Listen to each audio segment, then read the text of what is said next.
I want to welcome you all to the town of Wakefield. My name is Steve Mayo. I'm the town administrator. For those of you that don't know me, and I think welcome is an important word because we really feel that Wakefield thrives, communities thrive when they are welcoming and open, and that's what our town is. So I hope that everyone comes here and learns a little bit tonight, and we can move forward with our mission here. I do want to point out a few people that are in the audience here, some who may be speaking. Senator Jason Lewis, who's a great friend of Wakefield and I think a great friend of this cause, is here tonight to say a few words. Selectwoman Marian Butt, soon to be Town Councilor Marian Butt from Wakefield. Please raise your hand from Wakefield. Police Chief Rick Smith is here. Fire Chief Michael Sullivan. Lieutenant Scory from the police department. Did I miss anybody? I don't have my glasses on. And Officer Amy Rando. And Ann Fortier from the school committee? Okay, Ann Fortier from our school committee. Anybody else? Did I miss? No? I want to thank you all for coming. I want to thank the Human Rights Commission in Wakefield. We're very proud of all the work that you do here. And I guess I'm turning this over to Marian. Yes, Marian Butt. Thank you.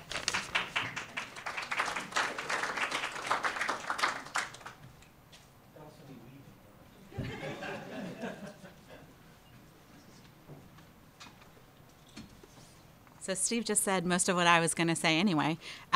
So hello, I'm Marian Butt, Selectman in Wakefield, and I just want to say it's lovely to see so many friends here tonight. And I just want to tell you a little bit about how this event came to be. So in 2006, I had the privilege to speak at the State House in support of the Public Accommodation Bill. The bill proposed to give full protection against discrimination to transgender friends and neighbors in Massachusetts.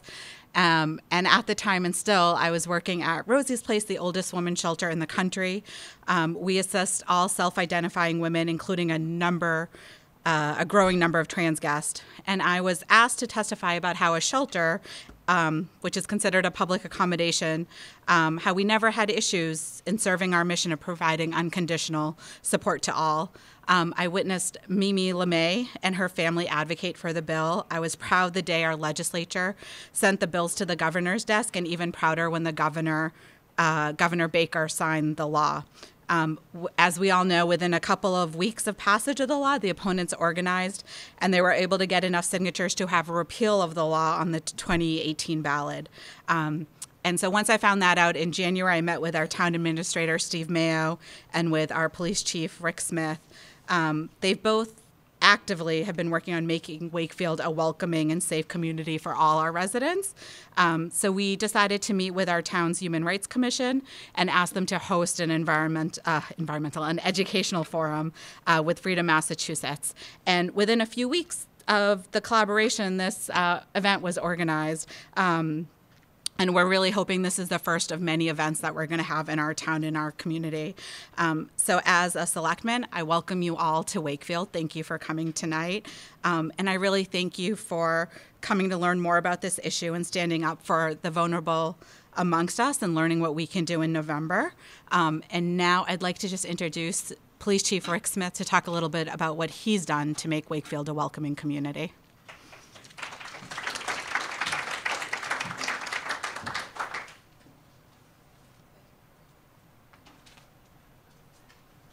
Well, welcome. Welcome to Wakefield, if you're not from Wakefield. Marian is right. We've had a great opportunity here in Wakefield to talk about non-discrimination and how we're going to move forward in Wakefield. Our office is here. We will not tolerate hate in this community. Our office is here. Train on it. Our roll calls are done so that our officers are well aware of what goes on and how we're going to manage these situations and whatnot, because they do pop up, unfortunately. But one of the things that I've had the great opportunity to do is work with the Mass Chiefs who have signed on. The Mass Chiefs of Police have signed on to the campaign. And I was just saying to the Senator earlier tonight that the next goal is to individually get chiefs from the Mass Chiefs, starting with the Executive Board. We actually meet next week to sign on and support their communities in preventing and prohibiting discrimination within their communities. In 2015 into 16, President Obama issued, with police leaders from all over the country, the 21st Century Report on Policing, and part of that, if you read it, part of that report is very clear about preventing discrimination. And the best way to do that is get your police department into the community and get your community into the police department. What we did in Massachusetts, there were 4 people, 4 chiefs from around the area who authored the Massachusetts version of the 21st century police, 21st century policing. One of those authors was me. And we had the opportunity to write into our 21st century policing report pretty much what was in President Obama's. So Massachusetts, from the perspective of law enforcement, Massachusetts is signed on. Massachusetts police chiefs are very supportive of the initiative and very supportive of keeping the law as it is now. So I think in Wakefield we're in good hands. I'm a great advocate for what's going on. We know that this is how we build a better and a more solid community. So I want to thank you for giving me a couple of seconds to speak on this, and I don't know who I'm supposed to introduce. Senator? All right, Senator Lewis.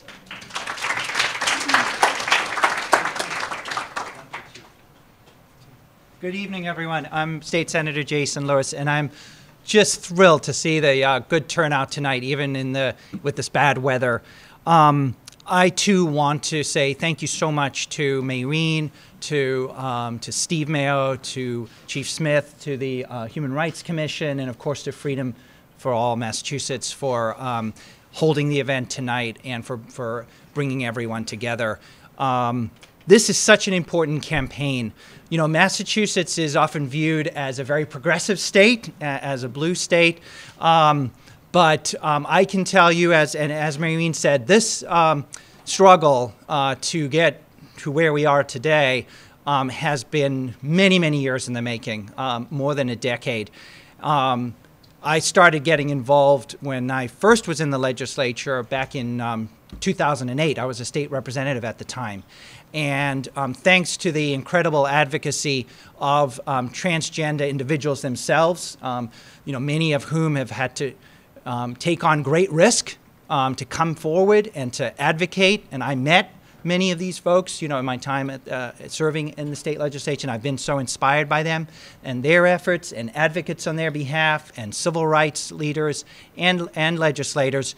We finally, in 2011, were able to pass, essentially add gender identity to the state's existing anti-discrimination laws, you know, for other things like religion, ethnicity, sex. So it wasn't until 2011, you know, in a state as progressive as Massachusetts. And that took years to get there and a lot of hard work. And even then, in 2011, when we passed that law and when Governor Baker signed it, we were unable to include discrimination protections in places of public accommodation at that time. And the decision was made, and it was a very painful decision, I know, for many in this room and others, to not include public accommodations in the bill at that time because we didn't think we could pass the bill into law at that time. The advocates, the transgender community, the LGBTQ community, and civil rights leaders and many others didn't give up the fight and kept on working. And that's why finally, you know, long overdue, we were able to pass protection for transgender individuals against discrimination in public accommodations. And that was not, as you know, until 2016. And Governor Baker did sign that bill into law, and we celebrated. Of course, we hadn't even finished celebrating, and opponents who had been fighting this, you know, all these many years, were not going to give up either. And that's when they then gathered enough signatures to now require a vote on repeal. And that's why getting you all involved tonight and talking to your friends and neighbors and others about this issue, because most people, I think, until they learn about it, don't really kind of understand, you know, what this is about. And the opponents' arguments on this issue, unfortunately, you know, can resonate with people when they don't really take the time to learn what this is about. And that's why I think all of your involvement in the grassroots efforts of the campaign is what's so important.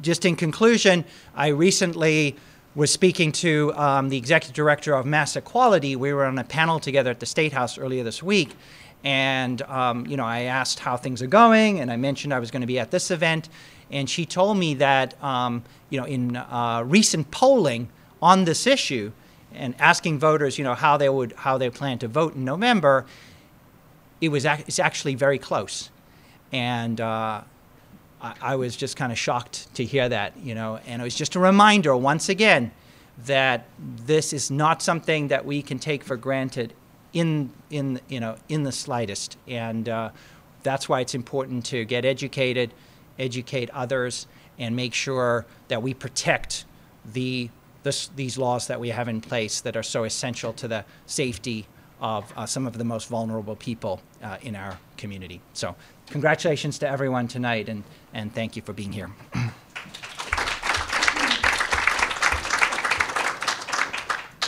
think it's finally my turn.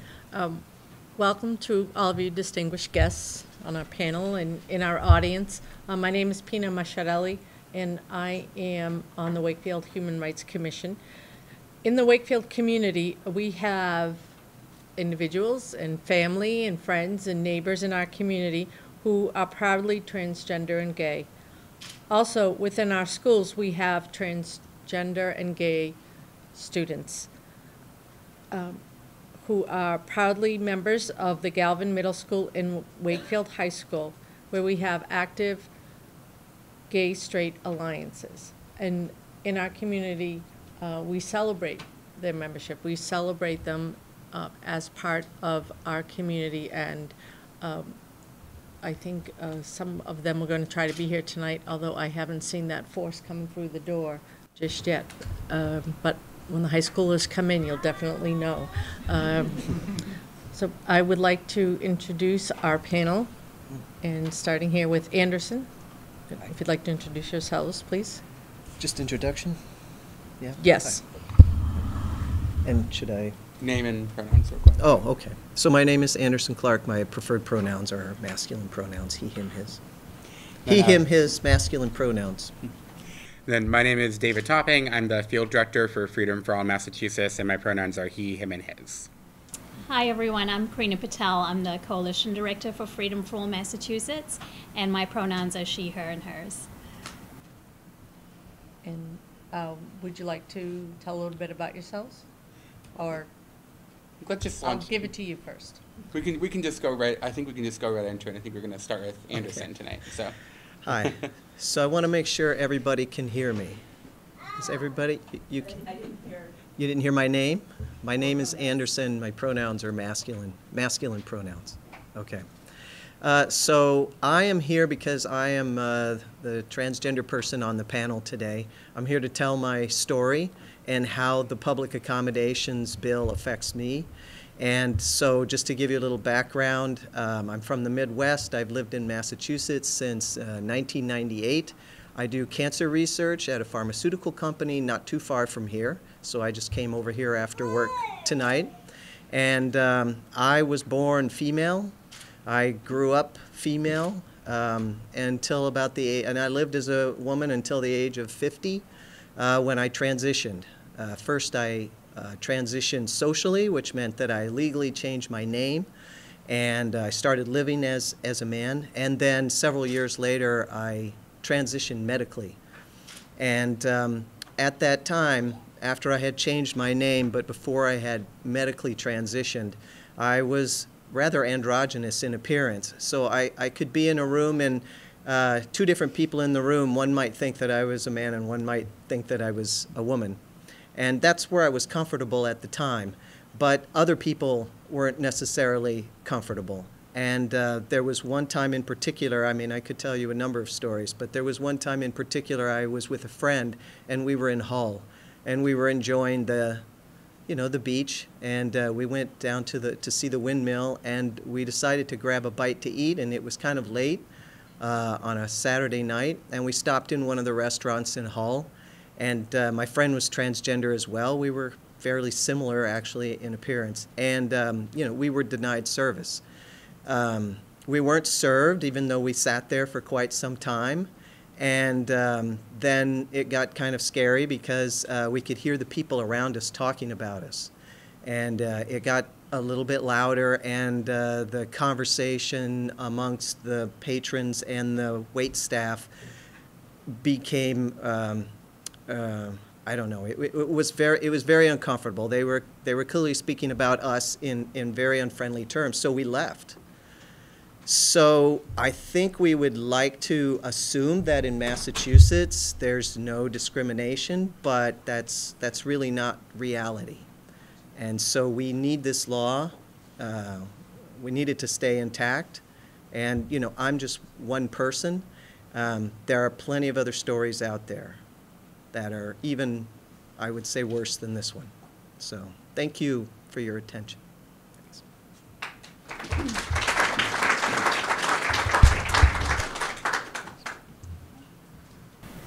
So I'm just going to walk you through, just set the stage a bit and walk you through some of the history and lead you up to how we got to where we are today. And the Senator did a great job of giving an overview, but I'll just add a few pieces here and there.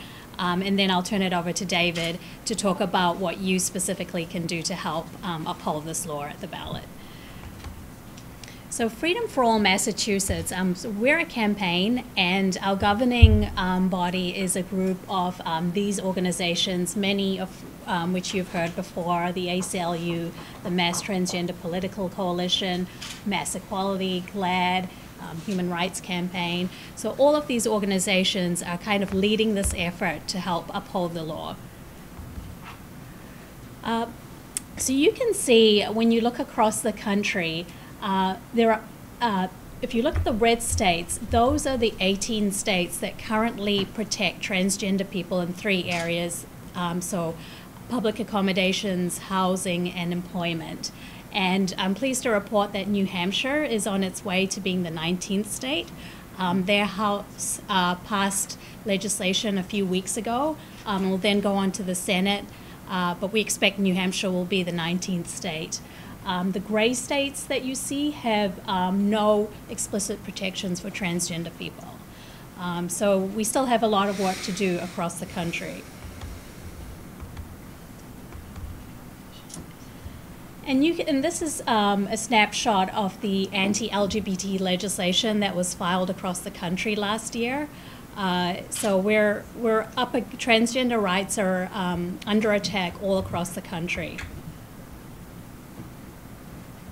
And we know, and something that you've probably heard about in the news in the last few years, Indiana and North Carolina passed anti-LGBT legislation, and they've seen a loss in hundreds of millions of dollars in jobs, business investment, and tourism.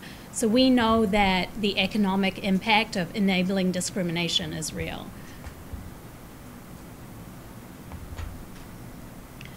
So here in Massachusetts, as the Senator said, back in 2011, we passed a pretty large piece of legislation that would protect transgender people in 4 critical areas of their lives. So housing, employment, credit, and education.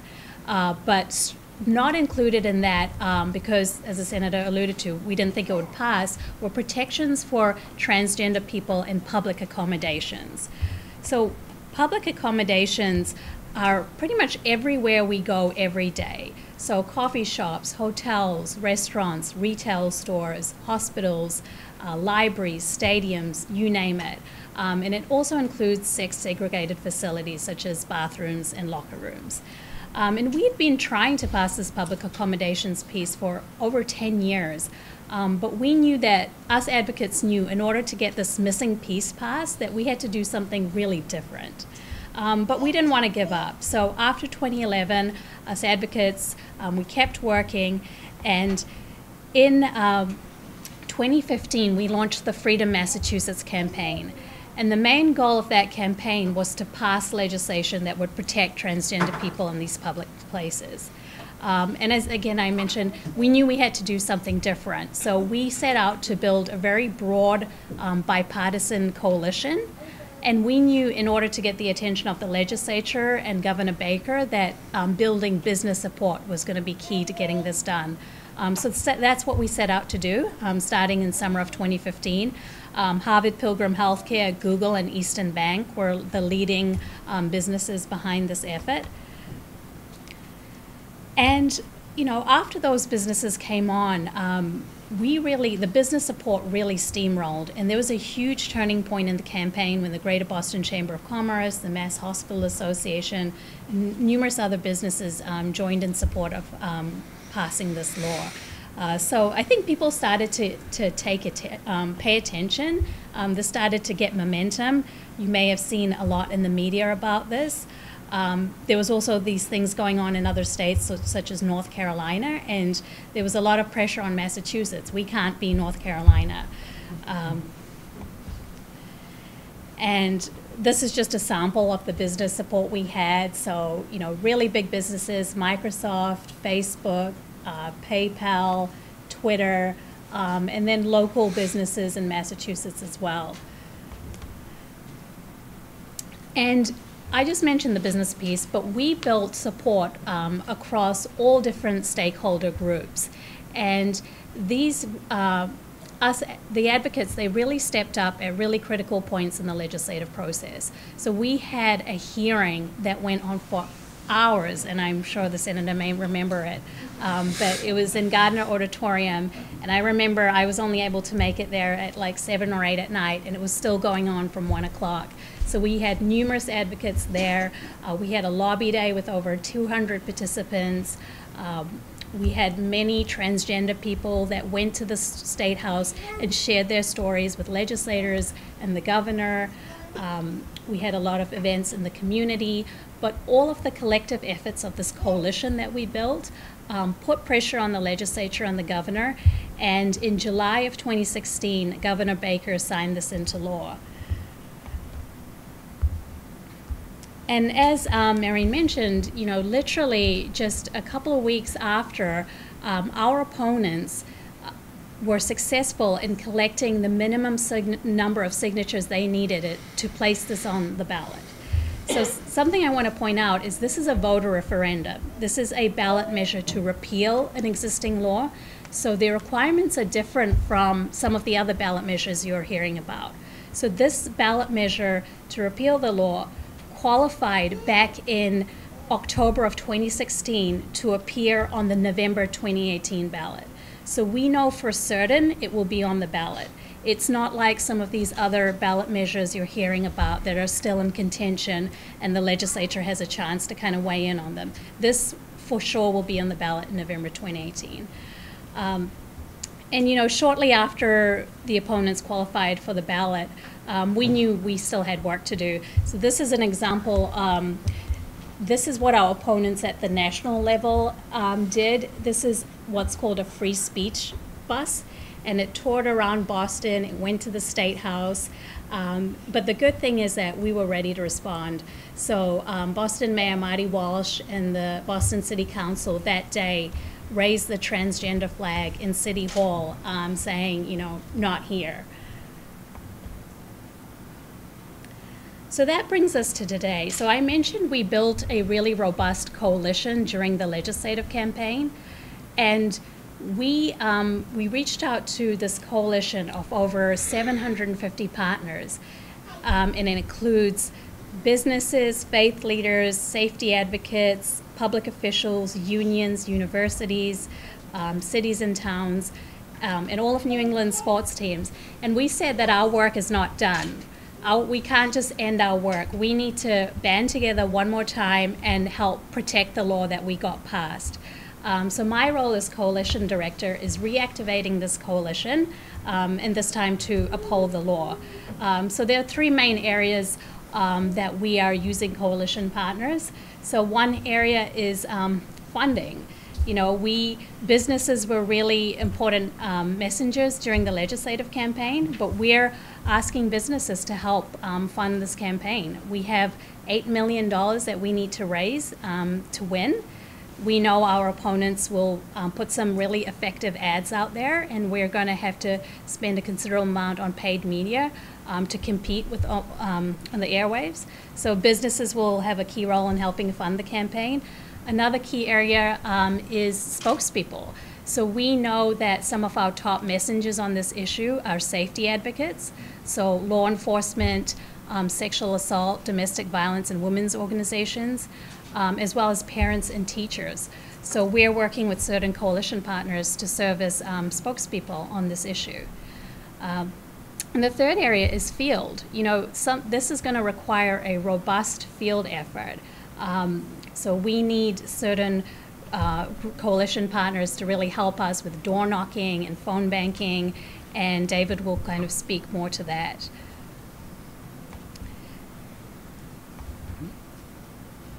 So I'm going to turn it over to David to kind of talk a bit more about what we're up against and why we need this coalition. Yeah, thank you, Cunha. So thank you everyone for being here tonight. I really appreciate it. It's really great to see folks here tonight to hear about this issue. So when we talk about this kind of work, we really know that most folks generally agree that discrimination is wrong. When you ask someone, do you support non-discrimination protections for transgender people, most people are going to say yes. But, you know, I want you to think really quickly about the city of Houston, Texas. So in 2015, Houston, Texas, which was the last area to really go and actually have, actually have a ballot referendum on transgender rights. And in Houston, it's a vibrant, diverse, progressive city. At the time, their mayor, Anise Parker, was serving her second term and was one of the first, I believe, one of the first gay elected officials in the state of Texas, and if not the first gay mayor of a major city. And at that time, we thought that this was going to pass. Our opposition ran ads similar to the one that we have a screenshot of there that relied on misperceptions and fears about what it meant to be transgender and blanketed the airwaves with this kind of message. It's offensive and hurtful. And at the end of the day, we thought that the voters of Houston would be able to parse through that and understand what this law actually meant. Again, Houston was a local non-discrimination ordinance, so it wasn't even just about transgender folks, and it wasn't just public accommodations. It was a broad non-discrimination ordinance locally that would have protected folks. And when we were polling in Houston, we polled in like the mid-60s in terms of support. When they went to the ballot in Houston, they lost that campaign at 39%. And so when we think about Massachusetts, when we think about Massachusetts, we've done polling in this state to see where we are, and a similar thing happens. So folks start high, because again, when you ask someone, do you support non-discrimination protections for transgender people? Most folks say yes, because most folks believe in fairness and equality. But when they hear our opposition's message, they get scared. There are folks who really want to make sure that they're doing right by their communities and really want to make sure that everyone's being treated fairly, but when they hear what our opposition says, confuses them, makes them upset, and makes them worried about what they're actually voting for. And their support drops.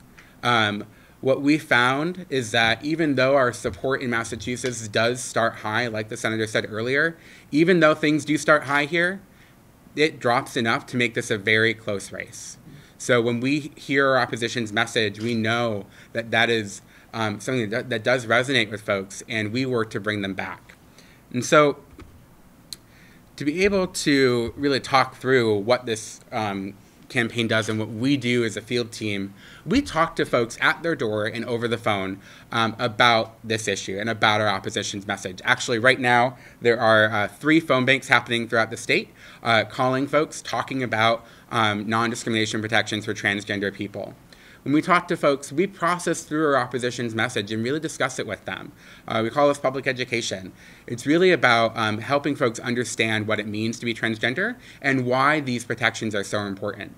You know, just this past Saturday, we had over 54 people actually go and knock on doors throughout the state for Transgender Day of Visibility, talking to voters and discussing this with people. And we knocked on a little over 2,000 doors, talked to a little over 200 people that day. And really, at the end of the day, the things that you can do here to get involved and talk about this issue with your folks and be involved with our field team. So in front of you, you should have a commit card. Oops, sorry about that. So that commitment card, Pi, can you hold on them up? Thank you. That commitment card, if you fill that out, pass it to the end of the row. Pi and Taj, your members of our organizing staff, will be able to come and collect that for you. We have organizers based throughout the state. Right now, we have folks here in Boston. We have folks in Worcester. We will have someone based in Western Massachusetts very quickly. And we also have someone based in Lowell who are working every single day to recruit volunteers, collect more of those cards, and talk to folks at their door and over the phone about this issue. So the first thing to do is sign that card and pass it down to the end. The second thing that you can do is sign up to volunteer. If you check the box on there that says, yes, I want to volunteer, we'll be able to contact you and get you set up. Also, if you're interested in coming and chatting with myself or Pi or Taj after, we can make sure that we get you signed up for an action happening in the area.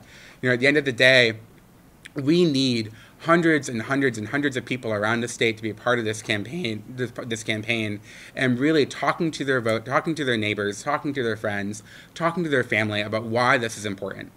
We really need to make sure that folks are building familiarity with what it means to be transgender and understanding why these protections are so important. The last thing that you can do is donate to the campaign. You know, we use our coalition to raise funds, but we also want to make sure that we are getting donations from folks every day. You know, at the end of the day, one of the ways that you can help out is by giving your time, your talent, and your treasure, right? And so if you're able to donate, go to freedomma.org/donate, and you can donate online right there to our campaign. So, great. And so I think... We just want to give a little shout out to some of the early investors in our campaign. And in addition to this, the New England Patriots, as well as some local law firms, Fenway Health, LGBT Health Center. Those are early investors in our campaign. So it's really been nice to see the community step up to help fund this. So yeah, great. Love to open it up to discussion. We have in front of you there are, oh, I'm sorry. Thank you. Sorry. In front of you there are index cards for questions. We are opening up to questions and answers now. There are index cards that if you would prefer to write your questions down, Bill Chetwin, one of the founding members of the Human Rights Commission, will be collecting the questions if you want to pass them to the center aisle as well, and he will read those. Or if you'd like to raise your hands to ask a question, that is another option. I have a question, just to start the discussion, is that what did the non-discrimination laws do to help individuals and families? What did you notice that once those passed, what difference did it make? Asking me? Anson? Yes. Oh. Okay. All right. So you're talking about the first law for non-discrimination. So the biggest effects that I saw personally were in the workplace, because at the time there were trans people who, if they came out to transition on the job, then they were fired, they were let go, and also in education. I know personally a couple people who had applied for certain programs or were on a specific track that required internships, and once they came out, those were denied to them, and so their careers never went the way that they had hoped. There also has helped people with housing. I also have a couple friends who lost their apartment, were kicked out of their apartment after they came out. And so actually just about every aspect of that law has resulted in benefits to people in this state.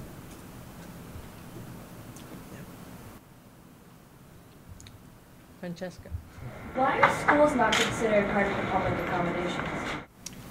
They were included in the 2011 law, so there were two main laws that passed. So the 2011 law that provide protections for housing, public education, employment, and credit, and then the 2016 law that provided protections for public accommodations. So schools have been doing it since 2011, and the Department of early and secondary education actually put out guidance to schools on how to implement this in schools, and they have had no issues with implementation in schools.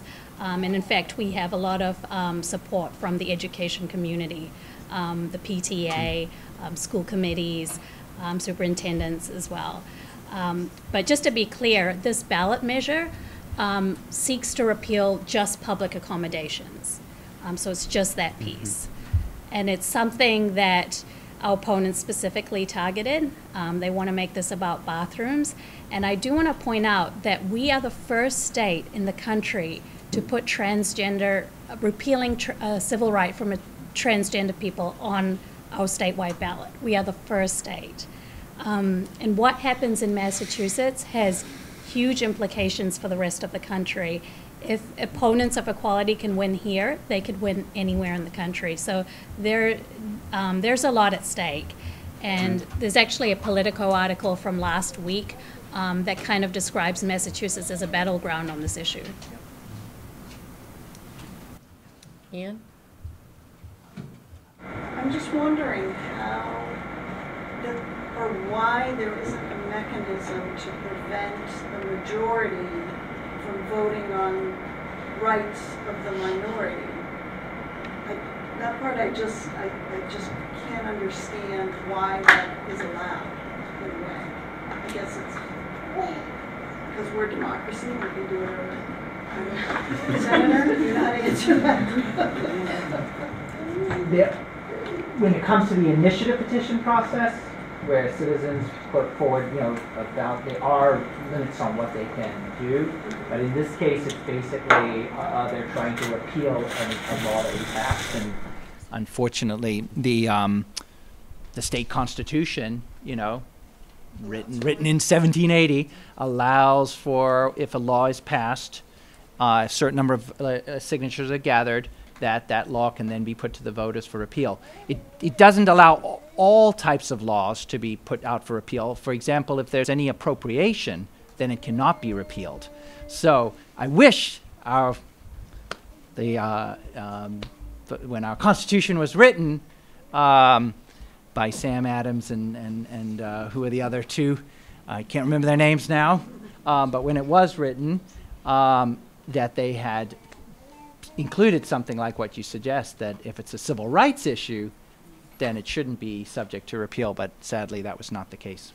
I'd also like to recognize Paul Broder, our state representative Paul Broder is also here, and I think he has some thoughts. Down, I'm like, Senator.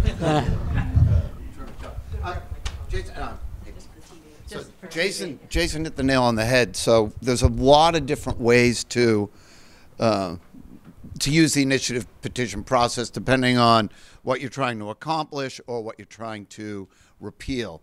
And I think a lot of people might put this in the bucket of marriage equality. Well, the difference between this and marriage equality is marriage equality came about here in Massachusetts, as you all know, through a court decision founded in a constitutional right, which was why the pushback when the contest kind of came to the legislature was the necessity, if you're going to flip that, to pass a constitutional amendment, which is a very, very challenging thing to do. There's a lot of obstacles, and for good reason. This is just rolling back a statute. And I don't mean just, because the implications are clear and important, and they touch on the same kind of values. But that having been said, there's an almost generic mechanism within the Constitution that says you can roll back any statute that's passed, really with the exception of just about everything except appropriations. And the bar for that is pretty low. The bar to make that happen, to get it before the voters, is pretty low. So that's why, but you might kind of put it all in the same bucket. It's really not, and that's why in this case, though, it's, I think for a lot of us, for folks that are active around this issue, it's kind of a profound civil right that I think you think, well, this must be protected in the Constitution. This is part of what a person is, what they do, how they live their lives, and it is worthy of that kind of defense. But that's not, unfortunately, in many respects, that's not where we're at. So it is subject to this, again, low bar to get over, opportunity to repeal. And in Massachusetts, we have a very low threshold for a voter referendum. It's only 32,000 signatures, and it's much lower than other states. And the last time we had a voter referendum in Massachusetts was 20 years ago, so it hasn't been used that often. And we're talking about repealing an existing civil right here in Massachusetts, so it's pretty alarming. In people's experience, what is the most effective kind of way to talk to people about these bathroom fears? I have a hard time thinking about it because it's so nonsensical to me that I don't know what to say, because saying that seems nonsensical to me is not going to get me very far. But what's an effective way to talk about this? I mean, I think a lot of women have always been, if I go into the bathroom in an oasis on a highway, I'm afraid.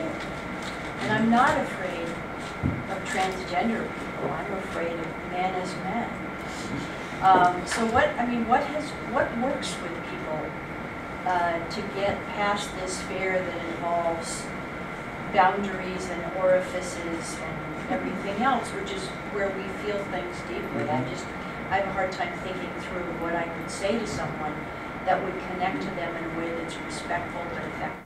Yeah, definitely. So one of the first things I want to...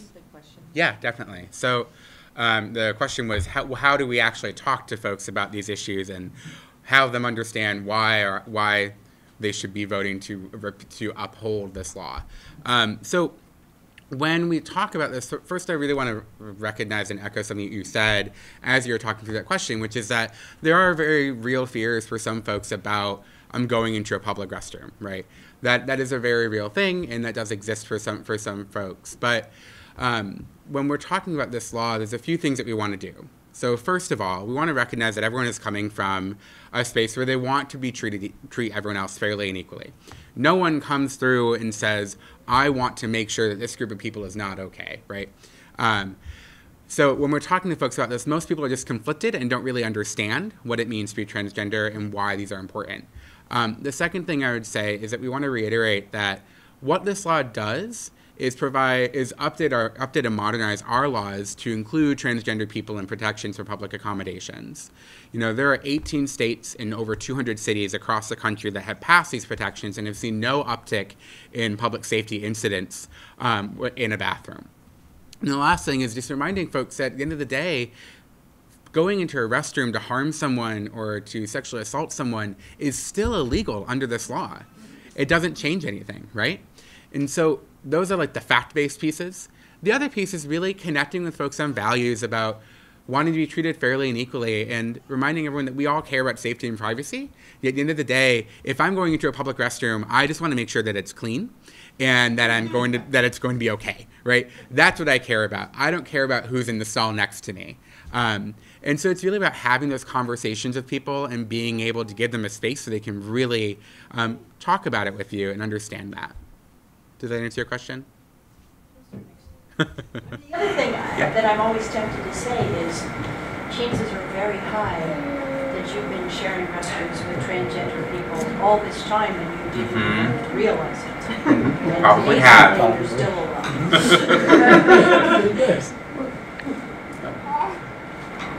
I think there's a question back there. Yeah.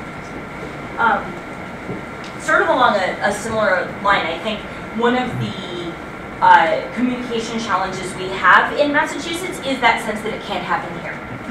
And so, for example, I was talking at lunch today about the fact that I was coming to this event, and my very well-meaning liberal coworkers were shocked that this is even something that's coming up. So, is there a social media kit? Is there a press kit? What is it? Because I think one of the things we don't just need to be talking to the people who are our opponents, who are in fact a very small minority. They just tend to be very loud. It's those folks out in the middle who have no idea that this. So I pulled up that map of the 18 states and slid it across the table to my coworker, and his face fell.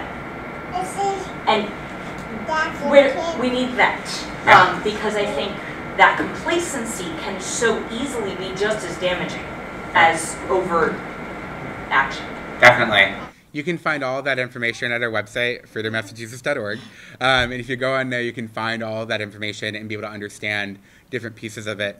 I mean, I think the thing I would also say is that voters in Houston didn't think that this was going to happen. Voters in Springfield, Missouri didn't think it was going to happen.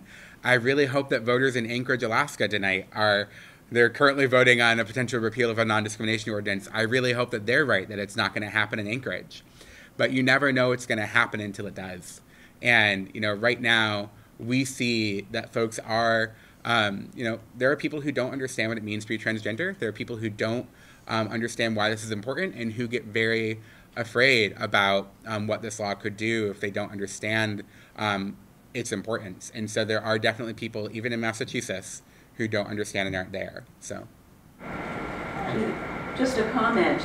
One of the arguments I hear from people against accommodation rights for transgender people is, that means now men will dress up like ladies and go into the ladies' room and commit crimes. It's like, well, they could do that now anyway. What's the difference by, I don't know, just... Yeah.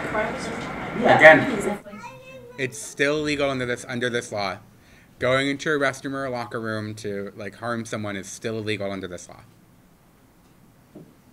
Yeah. Maria, can you tell us about the opposition in terms of where they're coming from and who they're funded by? Sure. Who is the opposition funded by? Yeah, so the main opposition at the state level is the Mass Family Institute. So they've been around a while. They were opponents of same-sex marriage. They were opponents of anti-bullying legislation because they thought it was part of the LGBT agenda. They support conversion therapy based on gender identity and sexual orientation. And they oppose the 2011 and the 2016 law. So they've been around a while. So they filed the ballot question along with a legislator. But we as we've seen in other states, we'll see well-funded national groups come in very late in the election, and they don't need to do much now. Our opposition doesn't need to do much now. They'll rely on one or two really effective ads that will come out in the summer, and that's what they'll do. But we expect to see some of the national opposition come in and swoop in late.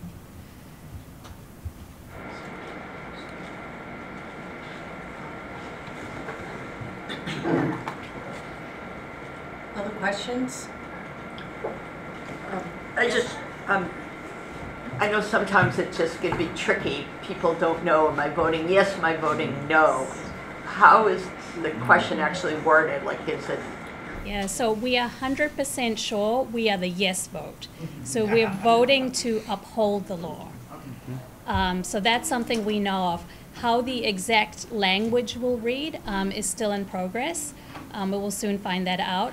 But the Attorney General has done a summary of the law, so we know the language of that for certain. But again, we do know we'll be the yes vote. Which seems easier. So part of your efforts, this is a question, but a hope, is voter registration. All those young people who were at the rallies last weekend and things like that. And we just need to get the word out. A lot of what we're hearing is a lot of people don't know this is on the ballot. They may have heard about these other ballot measures because they have larger signature gathering requirements, but ours qualified back in 2016. So we need, please help spread the word in all of your networks that this is on the ballot.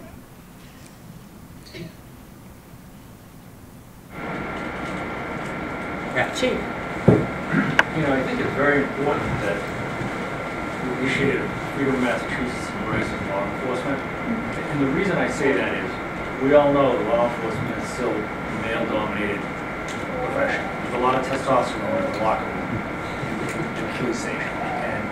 But there's a new breed of police officers out there. We put out recruits through their recruit classes. Transgender issues and issues of bias, implicit bias, are addressed. So that when they come out, when our recruits come out, they're well versed in basically where the world is today. top that off, the chief executive officers now in many departments are a new mindset. It's not the old fussy Irish cop that we see in movies. It's a new generation of people who are forward-thinking, who understand, much like the Attorney General says, they understand exactly what we need to do to make our communities better to live in. We learned in 2015 and 16, when all those police officers were murdered, that we have to change the way we do things. And we're changing. Law enforcement is changing at all levels, whether it's federal, county, state, municipal level. We also understand that in the transgender community, 1 out of 4 are brutally assaulted. Those crimes don't get reported to us like they should be. It takes us back to the 1980s when we were trying to get rape and sexual assault reported to us. People just won't come out and report that because of, for whatever reason. So we know, and in a minority community, in a community of color, that number is 75%. That's a huge number of people who are assaulted violently in our community. So knowing that, when we go forward, we're, law enforcement, chief executive officers are really pushing to keep the law as it is now, because that gives, the law gives us, the anti-discrimination law gives us the key that we need to hopefully reduce that 1 in 4, or that 3 out of 4 number, which is horrifically high. So I suggest to you, again, I'll gladly speak and advocate with the Mass Chiefs that we move forward. And as we get closer, I think we should ramp up the speed and the involvement of more so your local law enforcement, because we're the ones who are talking to our friends and neighbors and relatives and people we serve. I think that's a big piece we should try. Yeah, and we're so grateful for that, and we're thankful to have the support of the Mass City Chiefs, the Mass Chiefs of Police, individual chiefs, the Mass Minority Law Enforcement Officers Association. We met with Commissioner Evans, but you're right, and the law enforcement voice is going to be really important to let people know that nothing in this law makes people safe. There's been no uptick in public safety incidents since the implementation of the law, and that committing a crime in a bathroom is already illegal, and nothing in this law changes that. So yes, the law enforcement voice is going to be important, and thank you for your support. That's one of the urban legends. We talk about the restroom, the assault in the restroom. Yeah. That's akin to the level 1 sex offender being the guy who's caught behind Foxborough Stadium going down. We know that that's an urban legend. The real numbers are in the assault numbers that we see. The real numbers are in the vicious assaults that we see on the street. All right. You mentioned in the restaurant, that potentially could have been something worse than it was. Thankfully it was. But that's where we see the numbers from, and that's where we're paying strict attention to. So, thank you. Yeah, mind if I follow up on that, because it's so how this happened in the legislature, the senator might have already covered this, was essentially coalition building or breaking out somewhat past what I call, and I say this respectfully, the usual suspects who are active on these kinds of issues.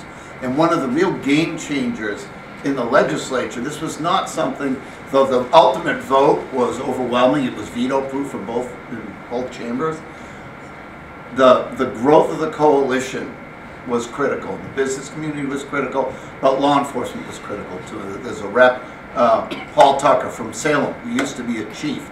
And when someone like Paul Tucker or Chief Smith steps out and talks about that from a little bit of a different perspective, it's huge. And it speaks to the bigger question of how do you win this campaign. There's kind of 2 pieces to it. There's the facts and the history of it, that this has happened in 18 states, and the evidence is that there is no reason to be concerned. It is not a public safety issue, except for the folks in the transgender community who are more at risk without these kind of protections. But it's, in some respects, it's the stories. It's talking to the coworker. It's relating to someone you know who maybe is personally affected by this issue because they are transgender or they have a family member who deals with these issues every day. And I think that's kind of what happened with marriage in certain respects. Is it went from a very, very contentious issue in fairly rapid, fairly quickly to an accepted thing, because you realize it wasn't some far off person from another place. It was the couple down the street. It was the kid down the street. It was the person who, in Melrose, it's the woman who represents you on the school committee. It's not some abstract concept, and you have to make the abstract real. And when you do that, armed with facts and with passion, you win. I think that's really, really how you win these things. Yes. Well, I'm very happy to hear about the training for the police and that, because further on down the criminal justice system, however, in Massachusetts, and maybe our local legislators can help me with this a little bit, but currently transgender prisoners are being kept in so a transgender woman will be imprisoned, incarcerated in a male prison. That's happening right now in Massachusetts. Now, my understanding is the new criminal justice bill is going to be changing that, maybe, right? But that's a huge thing, and those trans women are incredibly vulnerable, and so I don't know if either one of you would want to say a little bit about how that and the potential of that being changed, and if there's other things that the audience may want to know so that they can stand up and say that that is also something we could influence. I think that's going to happen because it is in the conference report that is the way transgender folks who are incarcerated will be dealt with. So I mean it's an important issue, but I think it's something that we're on the verge of resolving. Do you mean that in the final version? Correct. Okay. Yeah. Okay. Yes, within the next couple of weeks, and expect it will be through both houses. The House is taking it up either tomorrow or Thursday. I don't remember which. Would it be helpful for people to call their representatives to? What do you think? I mean, I think maybe it certainly can't hurt, and I would add the governor to that list, because it's until he signs it, it's not the law. So, Great, thank you.